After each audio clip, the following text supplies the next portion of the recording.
This week on the Full Bloom Show, we take you to the rich soils of the San Joaquin Valley in an orchard in Linden, California, home of the walnuts.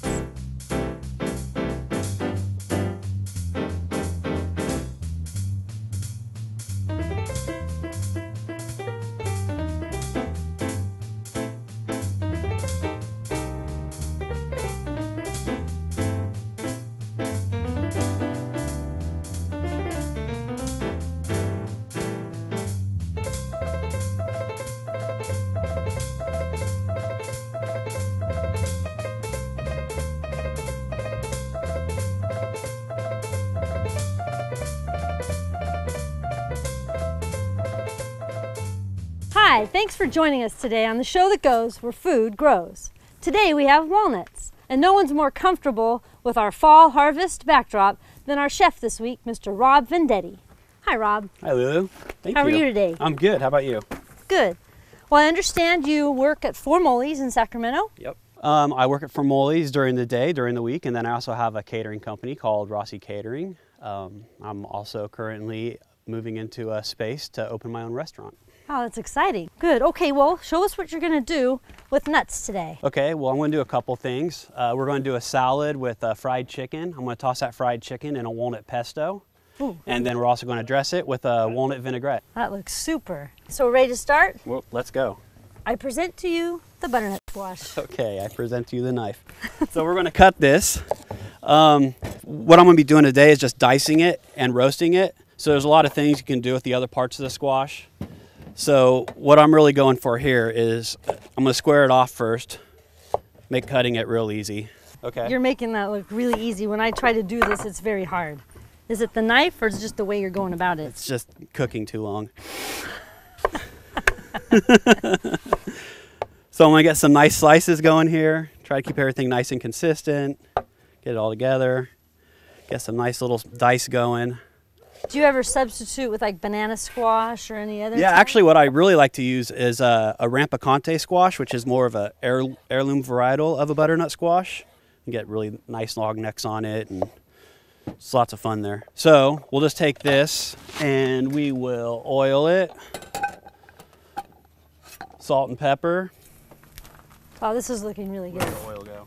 There we are. And do you have any particular oil you like to use? Just like a basic canola or vegetable oil for this, for the roasting. We'll add the flavor of other oils later. So we're just going to get this on our sheet pan here, and we're going to place it in the oven for not very long, but a real hot oven. We'll get a nice little sear on the outside of that there, and we want to cook it to where it's still firm, but tender to the bite kind of, so. Okay. Well, while that's in the oven, we're going to cut to break. We'll check in with Shauna when we get back, and she's out in the harvest, and then we'll get things cooking.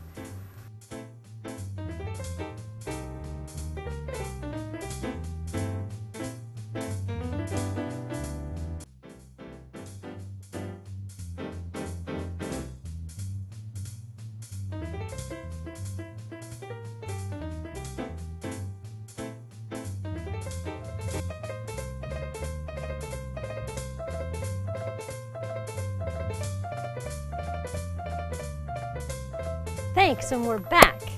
Okay, Rob, let's get the chicken started. All right, so I'm gonna get the chicken, I'm just gonna let it soak in some buttermilk here for a little bit while we let the squash roast. And also during that time, we'll make the pesto. Buttermilk? Well, I like the buttermilk. It adds a little flavor, the acid, the thickness of it. It all helps with the breading of the chicken there. It's gonna make for a nice, easy, real straightforward, simple way to go about it there. Okay, so I'll be honest with you, buttermilk's not a thing I usually have in the fridge, so. You can use regular milk too. Okay. All right, let's get started on the pesto. Cool, so we got our Cuisinart over here. We'll take a little bit of garlic and some shallot. So I'm just gonna do is, peel our shallot. We'll peel our garlic. Is it okay to use other types of onions, or shallots make a difference? Any way you like to make a basic basil pesto, we're going to go about it the same way. We're just going to use walnuts instead of pine nuts and parsley instead of basil. So I'm just going to give that a little start there. Get that going in there. We'll add some walnuts. So you just go by handful? Just kind of line it. Yeah. Eyeball it? Yep. I can get that for you. There you go. And All right. go ahead and get that. While we're doing this, maybe we can check in with Shauna out in the harvest. Shauna? Thanks, Lulu. Today we're here with Gordon Heinrich, where we're going to talk about walnuts. Hi, Gordon. Hi, Shauna. Welcome. So, Gordon, how did your family get into walnut harvesting? Our Heinrich family actually moved into this area in 1904. And when they moved here, they were all a family of farmers. And so I actually happen to be the 5th generation farming in this area. Wow, and now your kids are also farming. I have 4 of my boys that are involved with farming right now, and they enjoy it as much as I do. That's great. We have such a unique area to grow some of the specialty crops that we grow. And with walnuts, we live in an area here in the Central Valley that we have very fertile soil. That's number 1. Number 2 would be we have an abundance of water for irrigations, and then we have the climate. And the climate is just perfect for growing walnuts. And so those 3 items is what makes this such a unique growing area, and it's very difficult to duplicate that other places in the world. Thanks, Gordon, for being with us today. Back to you, Lulu. Thanks, Shauna. Now we're going to get the ingredients ready for the pesto, and we'll be right back. In a little girl's eye. The 4-H commitment of fostering 1 million new scientists and engineers is being embraced by companies and universities around the country. 4-H, 1 million new scientists, 1 million new ideas.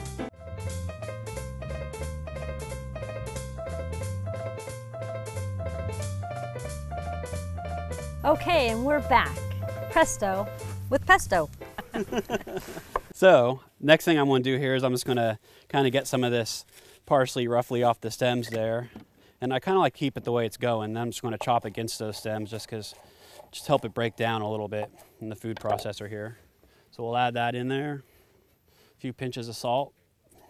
And that's about a bunch of parsley, huh? About a bunch of parsley, yeah. A little black pepper, and then we can go ahead and get that going again.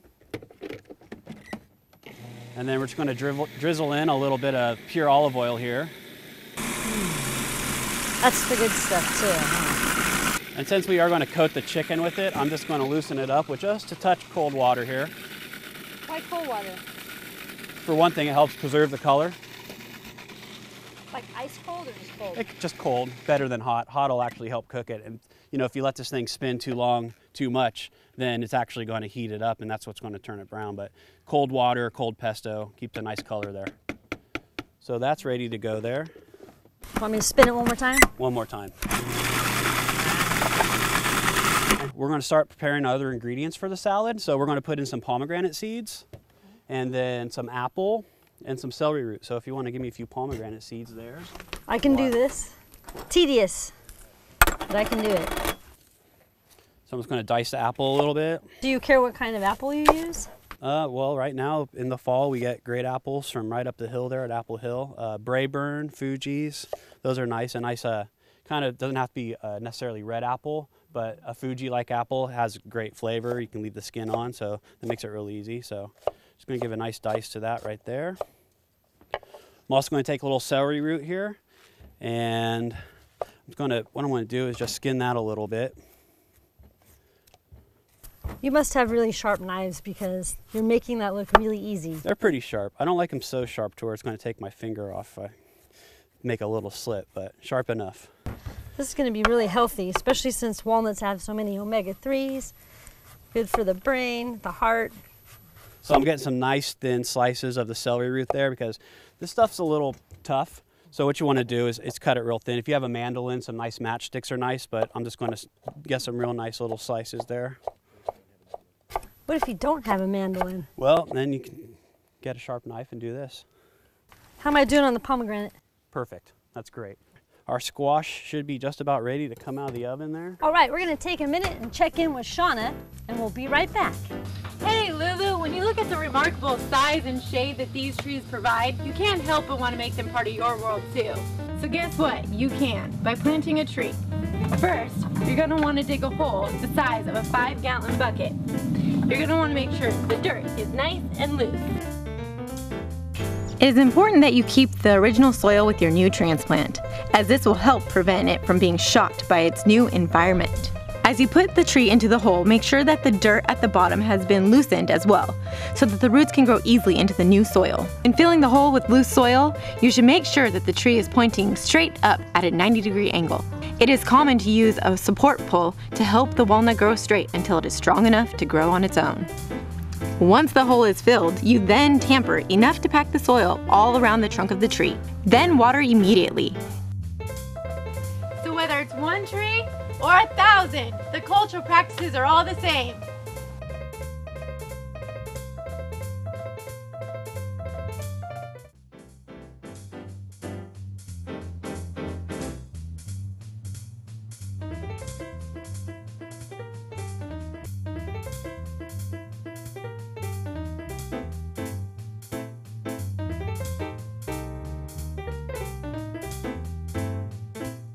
Okay, we're back. And now we're gonna get with the vinaigrette. Cool, so what we're gonna do is let's mince a little shallot here real fine. Same thing with the shallot. If you don't have them, you can use You know what you can do is you can actually just throw this all in your mixer, your bar mixer or whatever, and whiz it up like that. Sometimes we like to do that, but this is also a nice way to do it. Yeah. Get to smash things. Well, it's fresh. Mince up the garlic here. He's fast. We'll throw that in the bowl. We're going to use a little thyme. Let's pull some of that off the stem. Try not to get any of those heavy stems in there. We don't run out of time.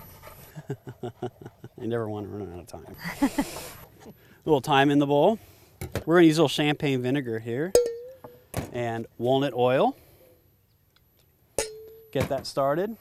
That's the omega-3s.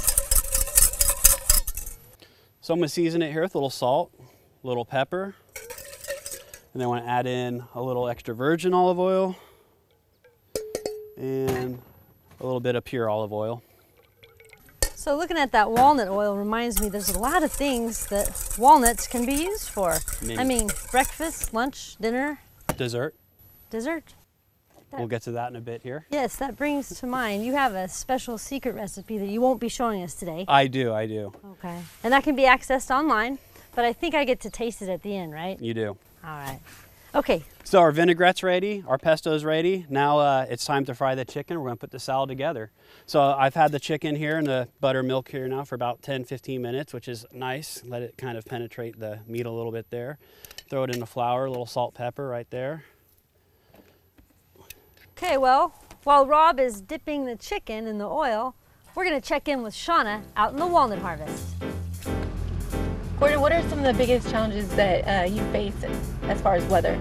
Actually, this was one of the easiest and best harvest years that I've ever experienced. Harvest has become more mechanized, it's more straightforward, and I guess maybe we're just getting used to a routine of harvest. Now, what is the process like when the nut falls or when you shake the tree? What's the process after that? Then what we do is we have a machine that we call a shaker, and it grabs the trunk of the tree and shakes the tree until the nuts come down. And then we have another machine called a sweeper, and it puts all the nuts into a row in the middle of each row of the walnuts. Another machine called a pickup machine, and it picks them up and it separates the walnuts from leaves and debris, and it cleans them. And then we put them into a truck and we send them to the hauler dehydrator, and there at the hauler dehydrator we separate some of the dirt and leaves, and then we wash them and we sort them and we dry them. Walnuts need to be about 8% moisture in order to store, so we dry them down to 8%. At that point we ship them to the final processor. They sort them, they grade them, and they'll either ship them in shell or they'll crack them out, sell them in a form of a meat. Thanks, Gordon, for being with us today. It's amazing what goes on behind one little walnut. Back to you, Lulu.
Okay, so this is like the most exciting part where we get to plate and then pare.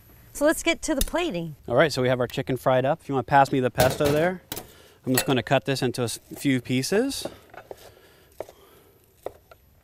Back into the bowl. Throw on a little pesto there. We'll mix that up, get a nice coating on there.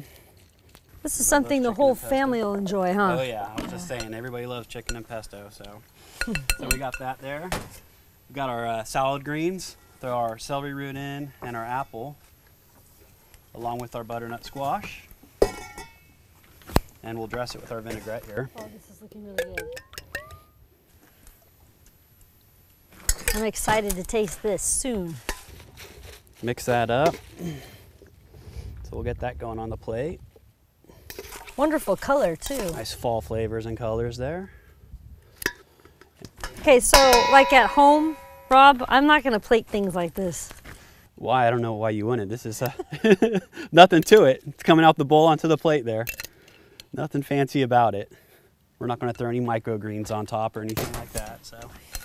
Okay. And we'll finish with the pomegranate seeds there. Add a little color, crunch, nice little bursts of acid there. That looks super. And we also have a little nice goat cheese. We'll just throw a little bit of that on top. That's pretty much it there. It's alongside our walnut pear bread pudding here. And this is our secret surprise This is recipe. the secret surprise dessert recipe. Well, there. can we dig in? I think there's a fork there for may. you. Let's taste that bread pudding, huh? Oh, dessert first. Awesome. Yes. Cool.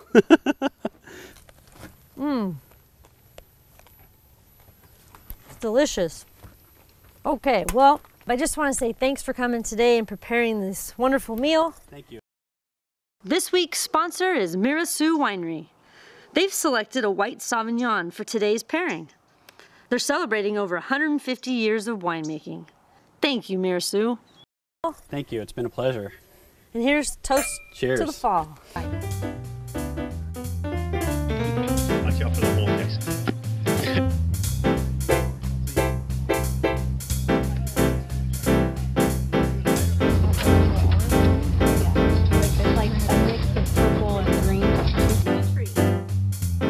No, look at him. Stop. Your camera's just.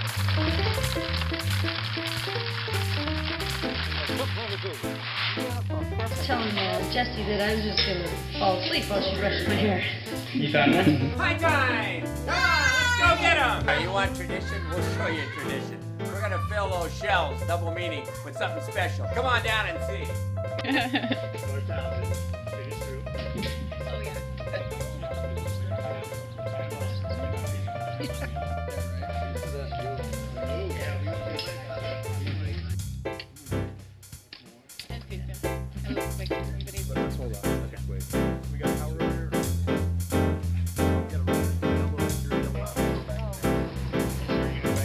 Aren't you gonna dance or something?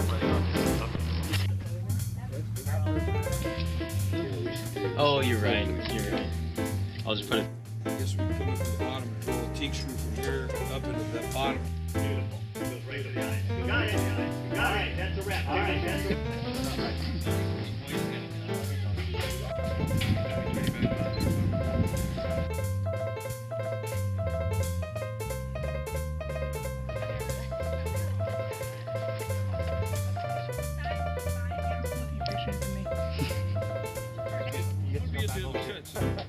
You're not going to come back, are you? No, I'm staying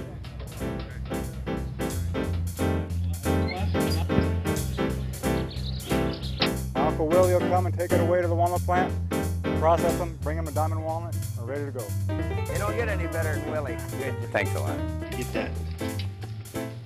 This is, you know, we take these off. Chris, I think.